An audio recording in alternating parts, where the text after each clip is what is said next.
Assalamualaikum warahmatullahi wabarakatuh. Apa kabar kawan-kawan semua? Menyambung YouTube saya yang kemarin ya, setelah para calon mahasiswa diterima di perguruan tinggi yang diharapkan, maka teman-teman setidaknya untuk program S1 akan hadir di perguruan tinggi selama 4 tahun atau kurang lebih 8 semester.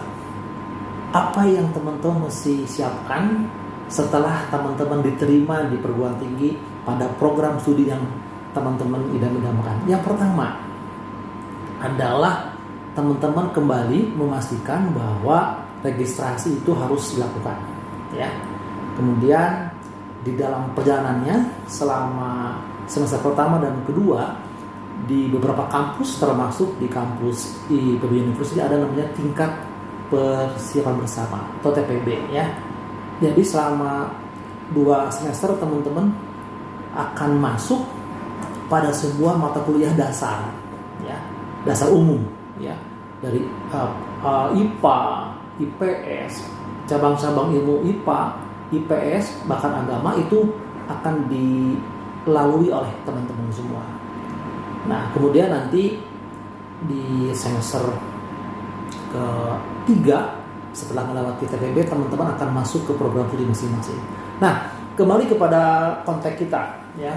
Seorang student atau mahasiswa itu tidak lama ya, 4 tahun itu waktu yang relatif terbatas lah ya, dibandingkan dengan teman-teman akan masuk pada sebuah jenjang karir yang sangat panjang di saat kalian masuk ke dunia kerja ataupun dunia wirausaha. Apakah sektornya? Sektor di publik sebagai ASN atau sebagai profesional jadi perusahaan swasta, atau Anda sebagai entrepreneur.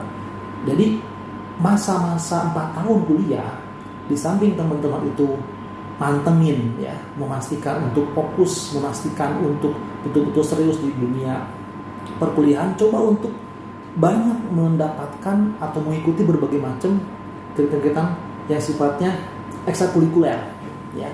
Bisa bagi teman-teman yang memiliki passionnya itu di kepemimpinan atau leadership, bisa ikut di badan eksekutif mahasiswa ya. Nah, kami di Komisi Kemahasiswaan selama sekian tahun membimbing mahasiswa untuk bisa memastikan bahwa seorang sarjana tidak cukup hanya mampu cakap secara akademis, tapi juga dia harus cakap secara intelektual, kemampuan leadership, komunikasi ya. Kemudian juga bahasa ya, bahasa-bahasa yang sangat populer internasional ya, bahasa Inggris atau juga bahasa Arab itu menjadi penting ketika teman-teman hadir di forum yang lebih luas lagi di dunia pekerjaan ya. Nah, kemudian yang kedua, biasanya mahasiswa itu juga punya semacam hobi ya. Hobinya mungkin di dunia olahraga ya, atau mungkin dia biasa untuk senang speak up gitu ya.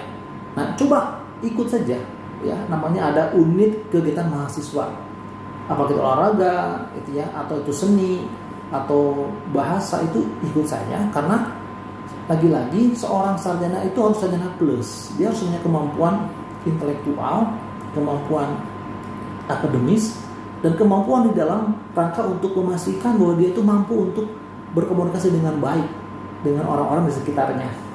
Nah, terakhir dari kami sebagai dosen yang selama ini membimbing mahasiswa, perbanyak untuk ikut event-event yang bisa membawa nama kampus. Misalkan di PIMNAS gitu ya, teman-teman bikin kelompok ilmiah mahasiswa, apakah itu di sosial humaniora atau mungkin kewirausahaan ya, ataupun lain sebagainya, ikut saja. Itu untuk menambah wawasan dengan dunia luar kampus kalian, bahwa kampus ini nggak cuma kampus kalian, juga ada beberapa kampus lain yang compete ya, dia juga sama-sama untuk ingin meningkatkan prestasi yang bersangkutan juga kampusnya. Jadi kita harus banyak bergaul gitu ya dengan dunia luar. Nah, sehingga nanti itu akan muncul sebuah komunitas mahasiswa yang tidak hanya mampu mengembangkan dirinya, tapi juga dia peka kepada sosial ya. Itu terutama di BEM ya, terutama di BEM isu-isu nasional, kebijakan-kebijakan publik yang mungkin tidak sesuai dengan harapan masyarakat, BEM itu bisa maju ya untuk mengingatkan pemerintah secara ma'ruf ya, secara baik-baik ya, tidak secara anarkis. Nah itu perlu latihan ya, jadi perlu mengembangkan. Ingat 4 tahun bukanlah waktu yang lama kawan-kawan, waktu yang relatif pendek, tapi di sanalah teman-teman dibentuk ya, disiapkan dengan sebuah sistem yang sangat mendukung, menciptakan orang-orang yang tidak cakap secara akademis, secara intelektual dan sosial ya. Semangat bagi teman-teman yang diterima di perguruan tinggi, mantapkan masa studi itu, karena sesungguhnya masa depan bangsa ini diantaranya ada pada pundak kalian. Semangat. Muhammad bin mengatakan, wassalamualaikum warahmatullahi wabarakatuh.